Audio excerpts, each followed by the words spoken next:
warahmatullahi wabarakatuh. Waalaikumsalam warahmatullahi wabarakatuh. Perkenalkan, saya Ibu Erniasi. Saya merupakan calon guru penggerak Angkatan 11 Kabupaten Serang, Provinsi Banten. Pada kesempatan kali ini, izinkan saya untuk mewawancarai Bapak Zainuddin. Ya, siap.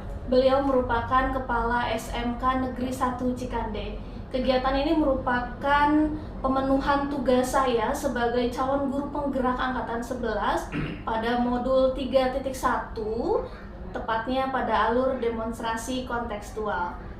Untuk itu langsung saja kita mulai wawancaranya.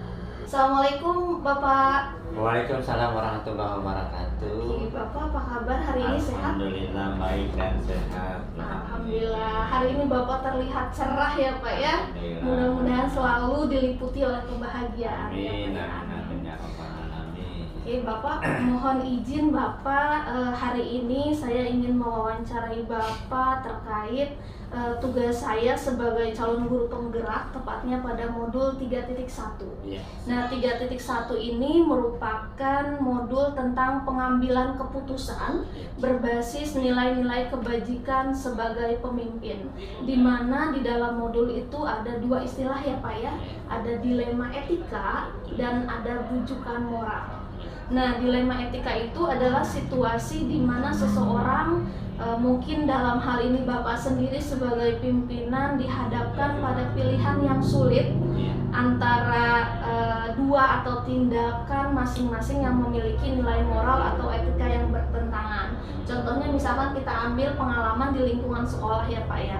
Misalkan seorang guru menemukan bahwa ada salah satu muridnya yang berprestasi, tetapi murid ini ketahuan menyontek gitu Pak ya. Nah, berarti guru tersebut dihadapkan pada dua situasi. Situasi yang pertama, apakah seorang guru itu melapor ke atasan ataukah hanya memberikan istilahnya pendekatan kepada murid tersebut untuk dinasehati. Nah, itu kan ada dua tindakan yang istilahnya memiliki dilema. Nah, yang satu lagi ada namanya bujukan moral. Nah, bujukan moral ini merupakan dorongan atau pengaruh yang diberikan kepada seseorang untuk bertindak sesuai dengan prinsip-prinsip moral atau etika. Nah, di sini contohnya misalkan seorang murid melihat temannya melakukan bullying. Nah, berarti kan ada dua juga nih, ada dua bujukan, misalkan bujukan dari temannya, udahlah jangan dilaporin ke sekolah karena mungkin ada ikatan persahabatan. Satu lagi bujukan mungkin dari gurunya, udah laporin aja ke sekolah karena kan bullying itu kan tindakan yang tidak benar. Nah, jadi wawancara kita hari ini itu terkait tentang dilema etika dan bujukan moral Bapak. Oke, Bapak mohon izin, saya ingin memberikan beberapa pertanyaan. Pertanyaan pertama, mungkin ini berhubungan dengan pengalaman Bapak ya Pak ya sebagai pemimpin, bagaimana Bapak memberikan keputusan terbaik untuk kasus-kasus yang terjadi di sekolah. Oke Bapak, selama ini bagaimana sih Bapak dapat mengidentifikasi kasus-kasus yang merupakan dilema etika atau bujukan moral? Jadi yang pertama, ketiga menganalisis permasalahannya. Oke, menganalisis ya Pak. Ya. Jadi setelah tahu permasalahan itu terjadi, Bapak juga dalam mengambil keputusan juga akan berkoordinasi dengan para wakil. Artinya bagaimana akan mencari jalan keluar dari masalah itu. Sementara emang itu harus diputuskan. Iya. Tapi keputusan seorang pimpinan tidak toh hanya pimpinan yang memutuskan. Iya, betul. Di mana keputusan tersebut adalah hasil koordinasi dan rapat para manajemen. Barulah kita akan diambil keputusan. Nah, yang kedua, terkadang permasalahan itu menyangkut masalah etika, ya kita melalui pendekatan. Artinya sekolah atas nama pimpinan tidak bisa langsung mengkat mereka harus begini, enggak. Tapi kita arahkan dulu, kita nasihati dulu, baik secara pimpinan langsung maupun melalui para wakil di manajemen. Berarti diskusi terlebih Diskusi. dahulu dengan pihak manajemen Betul. ya Pak ya, karena memang sebuah instansi sekolah itu kan pasti ada yang namanya manajemen, ada yang kepala dan wakil, jadi harus saling berkoordinasi. Iya. Seperti itu ya Pak ya. Seperti itu. Oke, terima kasih. Pertanyaan selanjutnya Bapak. Nah, selama ini nih bagaimana sih Bapak menjalankan pengambilan keputusan di sekolah? Terutama untuk kasus-kasus di mana ada dua kepentingan yang mungkin sama-sama benar gitu kan, yang mengandung nilai kebajikan. Jadi menjalankan pengambilan keputusannya itu seperti apa Pak? Ya sama. Di setiap hal mengambil keputusan, seorang pimpinan tidak harus mengambil keputusan secara pribadi. Oke. Karena ini adalah lembaga. Tetap karena saya juga punya manajemen, punya wakil, kita juga akan berdiskusi gimana mencari jalan yang terbaik. Gitu. Artinya hasil dari keputusan itu ya tidak merugikan salah satu pihak dan saling menguntungkan. Gitu. Maka keputusannya adalah tetap manajemen yang akan saya pakai. Adapun legalitas adalah keputusannya adalah seorang pimpinan. Tapi keputusan tersebut berdasarkan hasil diskusi para. Berarti kita lebih mementingkan kebersamaan, ya, Pak, ya? Kebersamaan. Jadi lebih mementingkan kepentingan bersama dibandingkan dengan kepentingan pribadi, karena ini adalah sebuah lembaga seperti itu ya Pak ya. Alhamdulillah kepemimpinan Bapak bagus ya Pak ya, karena melibatkan semuanya. Oke Bapak, langkah-langkah atau prosedur seperti apa nih yang biasa Bapak lakukan? Prosedurnya? Jadi prosedurnya kita apabila ada satu kasus tidak langsung kita putuskan ya, kita amati dulu, kita cari sumber-sumbernya dulu. Siapa sih yang mengatakan? Karena kadang-kadang orang yang menyampaikan itu akan berbeda. Setiap orang yang akan menyampaikan akan berbeda. Maka kita ambil dulu, analisis dulu tuh permasalahannya, mana sih yang benar, sehingga apabila kita sudah cukup datanya gitu, kita miliki datanya, baru tetap kita kumpulkan dari tim manajemen. Nih saya dapat seperti ini, nanti ada masukan-masukan lagi dari teman-teman. Nah dengan adanya masukan-masukan yang semakin benar, antara benar dan tidak, maka kita akan mengambil berapa persen sih yang mengatakan kira-kira benar itu, dan baru kita akan ambil keputusan itu. Baik, misalnya seorang tenaga kerja lanjut atau keluar berdasarkan data analisis yang kita peroleh. Jadi mungkin mengumpulkan beberapa versi dulu ya Bapak ya. Jadi sebelum memutuskan itu Bapak mengumpulkan beberapa versi lalu dianalisis ya Bapak bersama tim manajemen. Oke, itu prosedurnya ya Pak ya. Oke, lalu Bapak hal-hal apa saja nih yang selama ini Bapak anggap efektif dalam pengambilan keputusan? Yang menurut Bapak efektifnya apa Pak? Jadi yang paling efektif ya segala keputusan itu ya adalah yang dimunculkan keputusan itu adalah keputusan bersama. Artinya apapun yang dipakai dalam hal apapun ya tetap saya dari awal masuk ke SMK Negeri 1 3 adalah yang paling utama adalah koordinasi dulu dengan bawahan. Setelah koordinasi barulah kita putuskan di mana keputusan kepala sekolah berdasarkan hasil keputusan musyawarah tim manajemen. Selain tim manajemen ya kita juga ambil juga dari kaproknya ataupun dari beberapa unsur guru yang akan dijadikan acuan untuk mengambil keputusan. Karena kalau hanya di manajemen aja belum tentu mereka tahu di bawah, gitu kan. Jadi permasalahan-permasalahan di bawah ini kita tampung dulu, kita kelola dulu di manajemen dan baru kita akan ambil keputusan. Berarti saling berkoordinasi ya Pak ya, dari mungkin dari kaproknya dulu karena beliau yang tahu gitu di tim lapangan, lalu baru ditindaklanjutin di tim manajemen seperti itu ya Bapak ya. Oke Bapak, lanjut ya Pak ya. Siap. Oke. Bapak, hal-hal apa saja nih yang selama ini merupakan tantangan dalam pengambilan keputusan? Nah, hal-hal yang merupakan satu tantangan bagi Bapak terutama di SMK 3 ini, di mana tatkala kita harus mengambil satu keputusan, terkadang kita juga punya perasaan. Tapi keputusan itu emang harus diambil. Nah, itu dilema ya Pak ya. Betul sekali. Pernah ada satu kasus sebenarnya yang saya alami. Saya itu pernah beberapa sekolah melihat seperti itu. Nggak benar gitu kan. Tapi pas masuk ke sini nggak benar. Akhirnya saya ambil dulu tata usahanya, saya ambil dulu, tolong itu bereskan dulu itu permasalahan. Tapi sebelumnya tanya dulu gitu, mau lanjut atau enggak.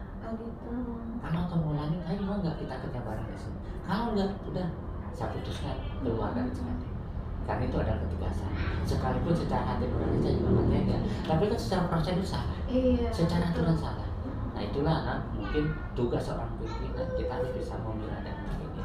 Kalau semuanya harus berdasarkan hati, itu juga katanya nggak Iya sebenarnya. betul. Gitu. Nah mungkin itu ya Pak ya, terkait dilema tadi ya, di satu sisi mungkin kita kasihan atau berhubungan dengan kepribadian, tetapi satu sisi memang harus peraturan harus ditegakkan gitu ya, berarti. Karena nanti imbasnya ke pimpinan. Iya betul Kalau Bapak. misalnya masalah itu sampai tembus ke dinding, Iya betul. orang lain tahu, yang paling fatal siapa? Iya Adalah pasti kepala sekolah. pimpinan Nah ya itu Pak saya ya. nggak mau mengambil resiko seperti itu. Oh iya betul Bapak.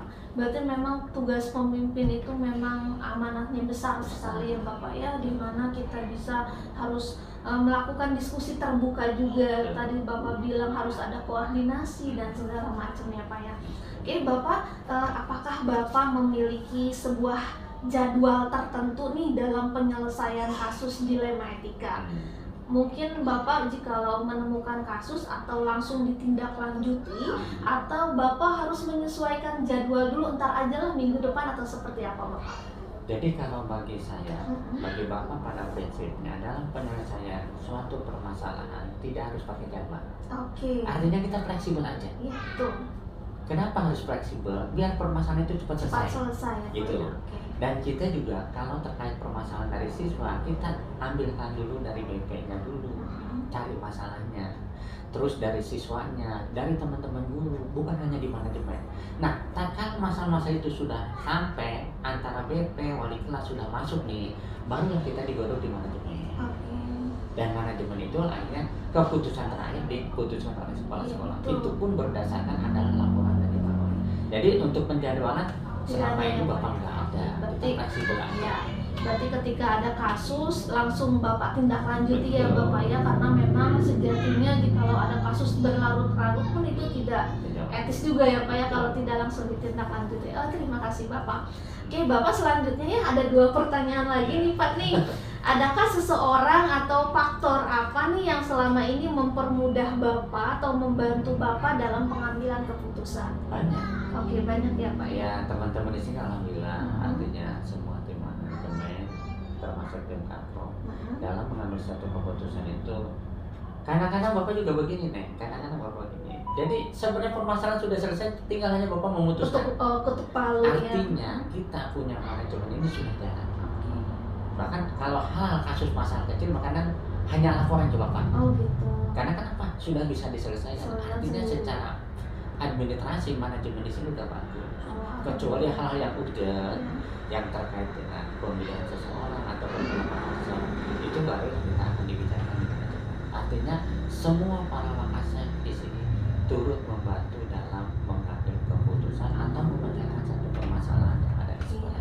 Berarti saling berkontribusi ya Pak ya. Alhamdulillah ya, jikalau memiliki manajemen yang sudah saling berkontribusi itu sudah istilahnya udah enak gitu ya Pak ya untuk pengambilan keputusannya. Oke Bapak, pertanyaan terakhir nih Pak ini ya. Dari semua hal yang telah disampaikan oleh Bapak tadi nih, pembelajaran apa yang Bapak petik dari pengalaman untuk pengambilan keputusan nih selama Bapak mungkin pengalaman menjadi pemimpin nih, hikmahnya apa Pak? Hikmahnya gini, tak kala satu keputusan yang kita ambil berdasarkan rapat dari koordinasi berbagai unsur di kita, artinya mau salah-salah semua, mau benar-benar semua. Oh iya betul. Tapi kan secara langsung, masa iya sih dengan jumlah orang yang banyak keputusan itu kan salah. Iya. Artinya keputusan yang diambil itu adalah keputusan bersama, sehingga keputusan tersebut harus dilaksanakan oleh semua orang, bukan hanya satu orang pimpinan. Jadi intinya janganlah sekali-kali kita mengambil keputusan secara pribadi. Iya. Karena ini adalah lembaga pendidikan, bukan per individu. Sehingga apapun yang diambil keputusannya itu adalah hasil keputusan bersama, cuman dilegalisasi oleh seorang pimpinan. Gitu dong. Ya berarti memang hikmahnya bisa diskusi terbuka ya Pak ya, antara pihak-pihak yang terkait dalam pengambilan keputusan. Oke Bapak, mungkin cukup sekian ya Pak ya pertanyaan-pertanyaan yang sudah saya ajukan, dan alhamdulillah saya bisa mencernanya menjadi seorang pemimpin itu memang harus memiliki istilahnya komunikasi yang baik, istilahnya harus membangun relasi yang kuat juga dengan tim-tim yang di bawahnya gitu ya Pak ya. Oke Bapak, mudah-mudahan jawaban Bapak itu dapat menginspirasi saya nantinya ya Pak ya. Oke Bapak, terima kasih. Bapak sehat selalu. Salam sama keluarga ya Bapak ya. Terima kasih. Assalamualaikum. Waalaikumsalam warahmatullahi wabarakatuh. Demikianlah wawancara saya sebagai calon guru penggerak angkatan 11 bersama Bapak Jainuddin selaku Kepala SMK Negeri 1 Cikande. Cukup sekian. Bapak, terima kasih atas Sama-sama, waktunya. Assalamualaikum warahmatullahi wabarakatuh. Waalaikumsalam warahmatullahi wabarakatuh.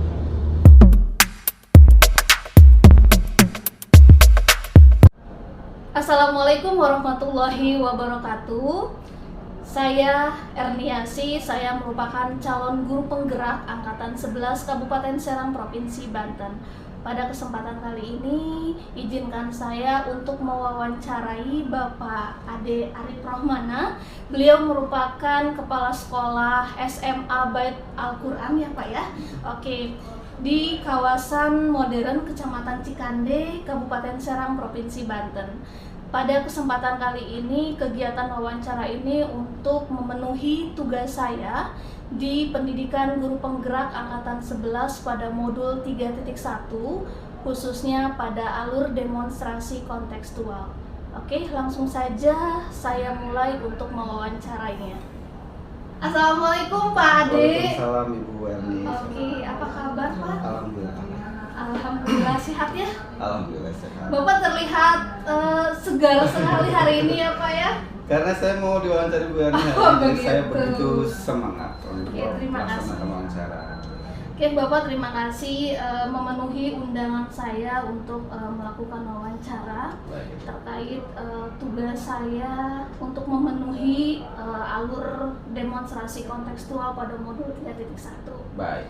Oke, jadi di modul 3.1 ini tentang pengambilan keputusan berbasis nilai-nilai kebajikan sebagai pemimpin. Baik. Nah, Bapak di sini kan alhamdulillah ya posisinya sudah sebagai pemimpin atau kepala sekolah di SMA Bait Al-Quran ya Pak ya. Alhamdulillah. Nah, jadi pengambilan keputusan berbasis nilai-nilai kebajikan ini di dalamnya ada yang namanya dilema etika dan rujukan moral Pak. Nah, dilema etika di sini adalah situasi di mana seseorang itu dihadapkan pada pilihan yang sulit antara dua atau lebih tindakan yang masing-masing memiliki nilai moral atau etika yang bertentangan. Nah, di sini wawancara ini mungkin terkait dengan pengalaman Bapak sebagai pemimpin jika menghadapi dilema-dilema seperti itu. Ya, contohnya misalkan kita berbicara di lingkungan sekolah. Misalkan Pak, ada seorang guru yang menemukan bahwa ada salah satu muridnya yang berprestasi, tetapi murid tersebut ketahuan menyontek misalkan. Nah, itu kan ada dilema etika ya Pak ya. Pada situasi tersebut sebagai guru dihadapkan pada dilema antara melaporkan murid tersebut kepada pihak sekolah atau memberikan teguran secara halus gitu atau secara pribadi kepada murid tersebut. Itu juga contoh dilema etika. Yang kedua ada bujukan moral Pak. Jadi bujukan moral di sini adalah dorongan atau pengaruh yang diberikan kepada seseorang untuk bertindak sesuai dengan prinsip-prinsip moral atau etika tertentu. Contohnya di sini seorang murid kan melihat temannya melakukan bullying. Nah, tetapi di sini ada bujukan, entah itu bujukan dari temannya sendiri terkait mungkin karena nilai persahabatan lah, nggak usah dilaporin lah ke pihak sekolah gitu kan, atau bujukan dari gurunya udah laporkan saja, itu kan bullying itu kan perlakuan yang negatif. Nah, di situ contoh bujukan moral ya Pak ya. Nah, jadi di sini ada beberapa pertanyaannya Pak ya. Pertanyaan yang ingin saya berikan kepada Bapak terkait pengalaman Bapak nih sebagai pemimpin selama ini. Baik. Oke, pertanyaan yang pertama, selama ini bagaimana Bapak dapat mengidentifikasi kasus-kasus yang merupakan dilema etika atau bujukan moral? Sebelumnya memang Bu Eri, terima kasih banyak ya sudah mengundang saya untuk dalam sesi wawancara ini. Yang pertama yang saya jelaskan terlebih dahulu bahwa saya itu kan kepala SMA Bait Al-Quran, di mana memang Bait Al-Quran itu sebuah lembaga boarding school yang di Asrama. Kemudian di bawah naungan sebuah yayasan namanya Yayasan Baitul Quran. Di bawah naungan Yayasan Baitul Quran itu ada SMA dan juga SMP. Nah, karena mekanisme kita itu boarding school, maka prinsip secara organisasi itu agak sedikit berbeda dengan sekolah umum pada biasanya. Sekolah umum itu sekolah yang bolak-balik. Di kita itu ada beberapa kepala yang memang jabatannya itu setara. Misalkan saya nih, kepala sekolah, itu jabatannya setara dengan kepala SMP, setara juga dengan kepala pengasuh, dan setara juga dengan kepala pengajaran. Kepala pengajaran itu kalau misalkan di sekolah umum itu namanya wakasi kurikulum. Tapi kalau misalkan di kita itu kepala kurikulum itu setara dengan kepala SMA. Karena kepala kurikulum atau nama kita itu kepala bagian pengajaran itu membawahi seluruh mekanisme pembelajaran baik di tingkat SMP maupun SMA. Ini nanti sebenarnya berujung pada setiap keputusan yang akan diambil. Misalkan kita ada keputusan besar nih. Kalau misalkan ada keputusan besar yang menyangkut misalkan masalah etika yang tadi ditanyakan, biasanya kita keputusan itu kolektif. Meskipun posisi saya sebagai kepala SMA, kemudian ada guru SMA yang kebetulan terindikasi begitu ya, memiliki kasus moral, kasus etika yang harus ditangani, maka keputusan itu tidak berdiri sendiri. Kita harus diskusi terlebih dahulu, kemudian setelah itu kita laporkan ke ketua yayasan. Nanti ketua yayasan yang memiliki hak prerogatif terhadap tindakan apa yang harus dilakukan terhadap hal tersebut, meskipun secara mekanisme dan aturan kita sudah memiliki. Jadi balik lagi ke pertanyaan apa tadi ya? Tadi ya tentang dilema etika atau bujukan moral. Baik. Nah, jadi kalau misalkan kita menemukan kasus yang dilematis misalkan terkait dengan etika seorang tenaga pendidik atau seorang guru, mekanismenya kita harus bertahap. Misalkan pertama kita harus tahu betul bahwa kejadian itu ada, kasus itu ada berdasarkan seluruh laporan yang ada. Misalkan kita harus ada laporan dulu, kemudian kita harus melaksanakan sidang terlebih dahulu, kita panggil saksi-saksinya, kita panggil juga yang bersangkutan, kita wawancari. Setelah kasus itu benar-benar ada, maka kita masuk ke tahap yang selanjutnya. Yang mungkin Ibu tanyakan tentang dilema etika tadi, bagaimana kalau misalkan ternyata guru yang berkasus ini adalah seorang guru yang berprestasi, misalkan secara akhlak terlihat sangat baik dan seterusnya, maka kita harus lihat tingkat kesalahannya terlebih dahulu. Kalau misalkan yang bersangkutan itu memiliki tingkat kesalahan yang fatal, maka yang bersangkutan bisa kita langsung keluarkan. Misalkan contoh melakukan tindakan asusila, kemudian melakukan tindakan kekerasan, atau mungkin yang melakukan misalkan pencurian atau yang berkaitan dengan moral, itu biasanya kita langsung keluarkan tanpa ada pertimbangan yang lain. Tapi kalau misalkan kasusnya itu hanya berkaitan dengan tindakan disipliner, biasanya kita bertahap mulai dari surat peringatan 1 sampai dengan surat peringatan 3. Tapi kalau misalkan kita bertemu dengan kasus yang dengan tingkat kesalahan yang fatal, biasanya sih kita langsung tindak, bahkan kita langsung keluarkan meskipun yang berkasus ini misalkan contoh anak pimpinan misalkan, atau mungkin adik kandung saya yang misalkan memiliki ikatan keluarga, tetap aturan itu harus selalu ditegakkan. Berarti setelah pengalaman Bapak tadi berarti sesuai dengan prinsip rule based thinking ya Pak ya. Jadi sesuai dengan peraturan yang ada, walaupun guru tersebut misalkan berprestasi segala macam, karena memang ada aturan itu ya kita harus sesuai dengan aturan gitu ya Pak ya. Oke, bagus sekali ya Bapak ya. Berarti Bapak tadi menaungi bukan hanya SMA ya, tetapi karena itu dalam satu yayasan, berarti Bapak SMP juga gitu ya. Tetapi di atas Bapak ada ketua yayasan seperti itu ya. Dan ketua yayasan itu menerima masukan dari Oke, Bapak terima kasih. Untuk pertanyaan selanjutnya, selama ini bagaimana Bapak menjalankan pengambilan keputusan di sekolah Bapak, terutama untuk kasus-kasus di mana ada dua kepentingan yang sama-sama benar atau sama-sama mengandung nilai kebajikan. Seperti tadi kan di pertanyaan pertama kan Bapak berdiskusi dulu jika ada kasus dengan ketua yayasan, ya kan? Setelah itu bagaimana nih menjalankan pengambilan keputusannya jika Bapak dihadapkan dengan dilema, misalkan apakah dua porsi itu sama-sama benar atau sama-sama salah, bagaimana pengambilan keputusannya? Sekali lagi saya sampaikan Bu ya, yang menjadi keuntungan di sebuah lembaga privat ya lembaga swasta ya tidak sebuah sekolah negeri yang memang kepala sekolah negeri satu ya. Kalau kita kan memang ada memiliki jabatan lain yang setara. Sekali lagi setiap pengambilan keputusan yang kita ambil itu biasanya tidak hanya satu orang. Jadi tahapan itu berdasarkan diskusi karena ketika memang kita memiliki keputusan yang berat, misalkan yang satu sama-sama baik atau mungkin sama-sama salah, ketika kita melewati proses diskusi biasanya akan selalu memperoleh titik temu. Karena nanti yang meskipun nanti keputusan itu memiliki dampak, memiliki efek gitu ya, maka nanti tanggung jawab yang diemban secara bersama-sama, tidak hanya sendiri. Karena memang proses pengambilan keputusan sendiri itu berdasarkan tahap diskusi ya, sesuai dengan tadi ya kolektif kolegial tadi ya Bapak ya. Berarti memang di titik beratkan diskusi itulah yang penting ya Pak ya, karena memang tadi ada ketua yayasan, ada pihak-pihak yang harus dilibatkan untuk pengambilan keputusan tadi ya Pak ya.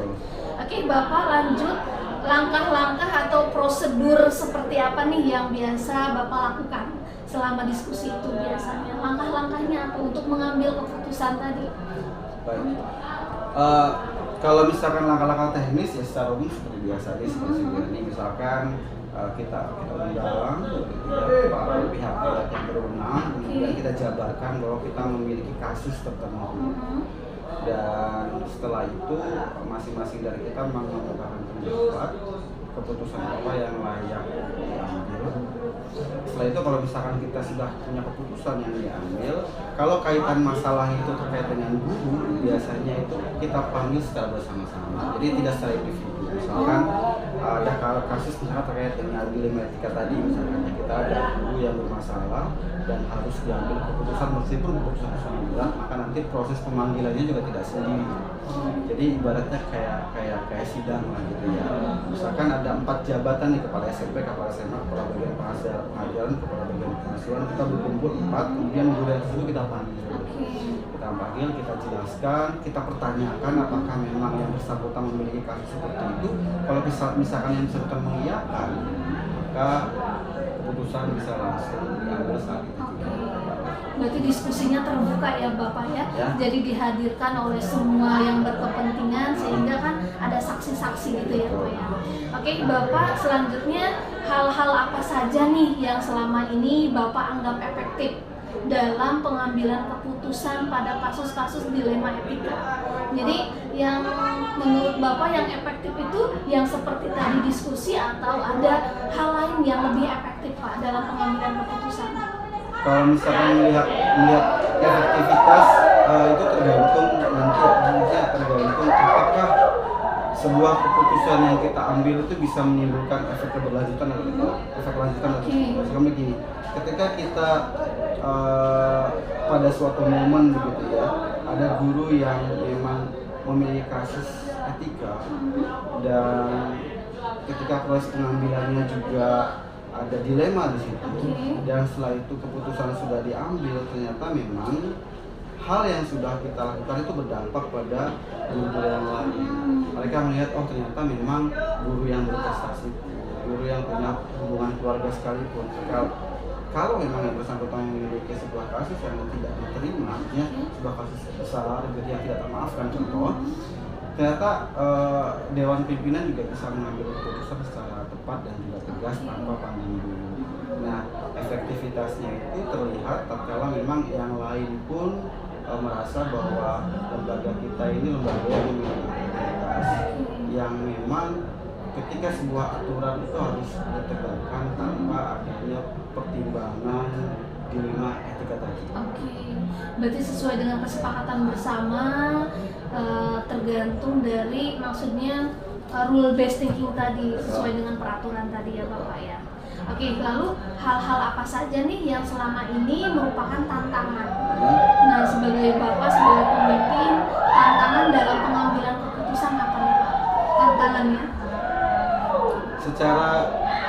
Secara mendasar ya sebenarnya ketika sebuah keputusan itu diambil karena atas dasar dilematis, sebenarnya itu sebuah tantangan sendiri. Karena begini, misalkan ternyata yang kita berikan hukuman, misalkan yang kita berikan keputusan tadi itu misalkan kawan kita sendiri, misalkan atau saudara kita sendiri, tentu itu menjadi tantangan sendiri.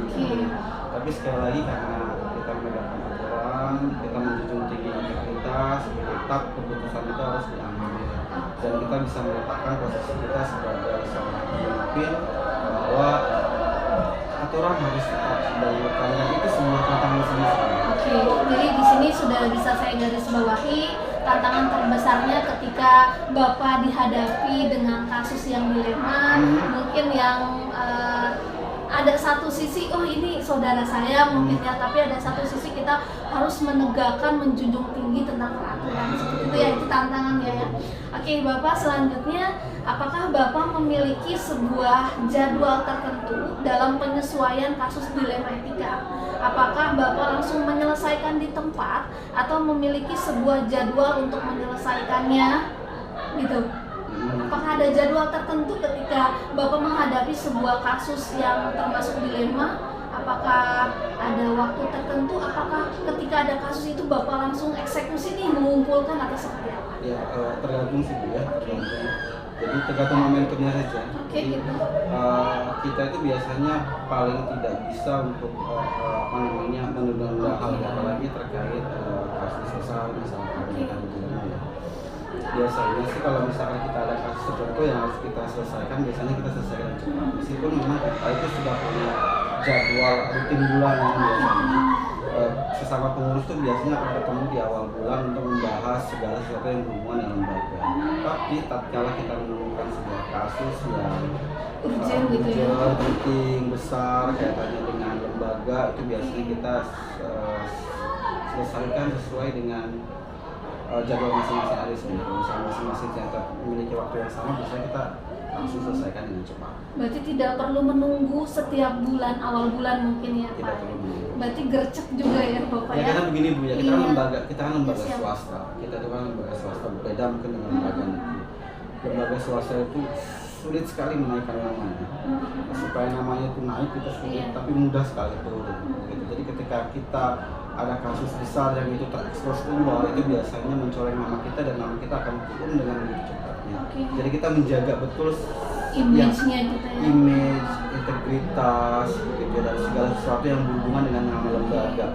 Apabila begini misalkan, ada seorang guru yang melakukan tindakan asusila misalnya kepada seorang siswa, itu kan tidak baik itu kan, Iya, itu kan betul. bisa menyebabkan nama kita jelek Iya, betul. dan itu bisa menghancurkan semuanya. Iya. Lembaga yang sudah kita bangun sebagai supaya makanya kalau misalkan kita ada kejadian yang seperti itu biasanya kita tindak langsung dengan cepat supaya yang menjadi korban misalkan itu merasa bahwa lembaga ini serius kita Iya. menangani kasus-kasus yang berhubungan atau yang berkaitan dengan hal-hal yang besar.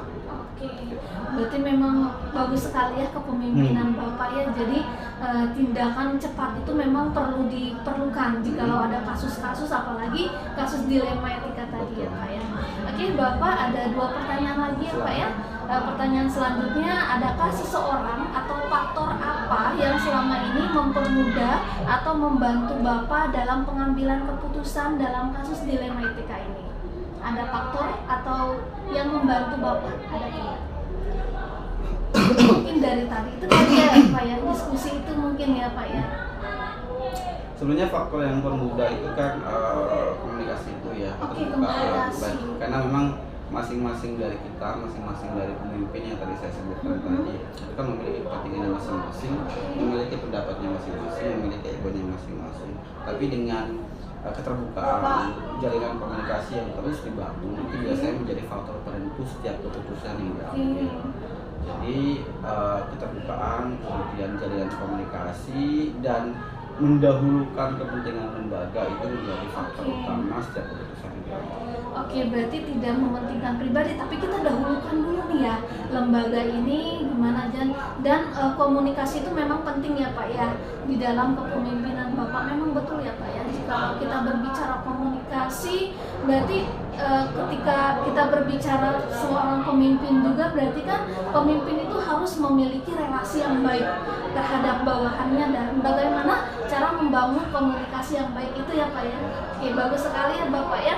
Yang selanjutnya Pak, dari semua hal yang telah disampaikan, pembelajaran apa nih yang Bapak petik dari pengambilan keputusan Bapak? Pembelajaran yang bisa saya ambil adalah menjadi seorang pemimpin yang tidak mudah, karena memang memiliki tanggung jawab yang luar biasa berat. Tapi sebenarnya tidak ada permasalahan yang tidak bisa kita pecahkan selagi memang kita memiliki partner yang sama-sama satu visi. Kemudian kita jangan sampai mendahulukan ego kepentingan pribadi. Kita harus selalu menjalin komunikasi. Kemudian kita sekali lagi harus mendahulukan kepentingan lembaga, karena keberhasilan sebuah program maupun naiknya citra sebuah lembaga itu tidak bisa dibangun sendiri. Semuanya harus ikut andil. Ibaratnya sebuah kapal yang berlayar, maka kita harus bersama-sama mendayung gitu. Karena kalau misalnya ada lubang saja yang kita tinggalkan itu bisa membuat lembaga itu tenggelam. Jadi sekali lagi kebersamaan itu penting, jalinan komunikasi itu penting, rasa memiliki itu penting, menjalankan sebuah lembaga atas asas kekeluargaan itu penting, dan supaya kita goalnya itu bisa tercapai, tujuannya itu bisa tercapai, maka segala bentuk program yang kita jalankan, yang kita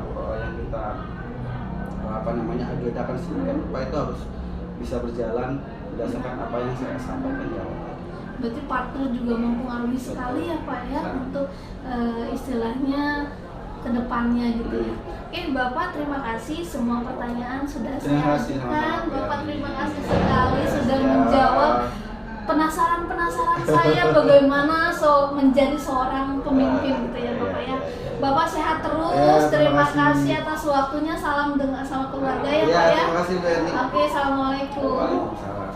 Terima kasih, demikian wawancara saya sebagai calon guru penggerak angkatan 11 dengan Bapak Ade Arif Romana.